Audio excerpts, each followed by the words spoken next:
Maria had been abandoned by every man she ever loved. They always said the same thing. She was too much, too emotional, too fiery, too demanding. One after another, they left. Boyfriends, lovers, even her husband who once promised forever. But Maria refused to let that kind of rejection touch her children. If no man stayed, her kids would. They became her lifeline, the air she breathed, her reason to get up each morning. She told herself, if I can't be loved by anyone else, I'll be loved by them. And she was. At least, in the beginning. Maria smothered her children with affection. She celebrated every scraped knee, every school recital, every test score like it was the greatest moment in history.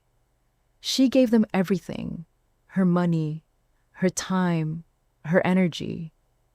When her eldest got into trouble, she even gave him her freedom. The boy had robbed a bank with a group of friends. He was reckless, foolish, still just a teenager. And when the police came knocking, Maria walked into the station with her head held high and said, "It was me." 6 months in jail, 6 months away from her children. She took the fall without hesitation. That's how much she believed in shielding them. Her sacrifices didn't stop there.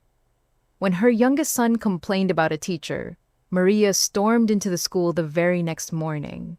She screamed at the teacher until her voice cracked, slammed her hand on the desk, and nearly got herself arrested again.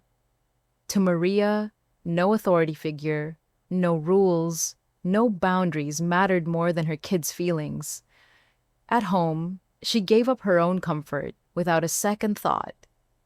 The master bedroom? She handed it over to her son. "You deserve the best sleep," she insisted, while she curled up every night on a tiny twin bed in a kid-sized room, her back aching, her pride disguised as satisfaction. Dinner time was no different. She cooked only their favorites: macaroni, fried chicken, pizza, or lasagna. Maria never thought about what she wanted. She ate cold leftovers while her children laughed at the table, their plates piled high. "Their happiness fills me up," she told herself. Even the televisions in the house didn't belong to her. Every screen flickered with cartoons, video games, and sports, whatever her kids wanted. Maria sat on the couch with her cracked old phone, watching black and white movies on a tiny screen. Alone, but telling herself she was content. And when her kids messed up, Maria was always there to protect them. If her daughter got caught cheating in school, Maria blamed the teacher. If her son skipped work, she blamed the boss. She always found someone else to blame, someone else to take the fall. Her children never had to face consequences because Maria refused to let them. Years passed, her babies grew up, but they weren't the strong, kind, independent adults Maria had imagined. They were spoiled, entitled, selfish. They expected the world to bend for them just as their mother always had. They complained about jobs. They used people. They demanded more than they gave. Maria still loved them, of course. She always would. But slowly, she began to notice something. Her children no longer loved her back the way she imagined. They rarely visited. They ignored her calls. When they did speak to her, their voices were sharp, impatient. They treated her as though she were a burden, not the woman who had carried their lives on her shoulders. And then, the final betrayal. Late in life, Maria fell sick. Her body was weak, her hands trembled, and the woman who had once been unstoppable could barely care for herself. She thought surely now, her children would return the love she had given, that they would sit at her bedside, cook her favorite meals, and shield her the way she once shielded them. But they didn't. They dodged her calls. They made excuses. They didn't visit. Her children, the very people she had sacrificed her comfort, her freedom, her dignity for, were nowhere to be found. And so, Maria spent her last years not in the warmth of family, but in a nursing care facility, staring at beige walls and strangers' faces. She felt the sting of abandonment once more. But this time, it wasn't from a man. It was from the very children she had loved more than herself. In the end, Maria realized the cruelest truth of all.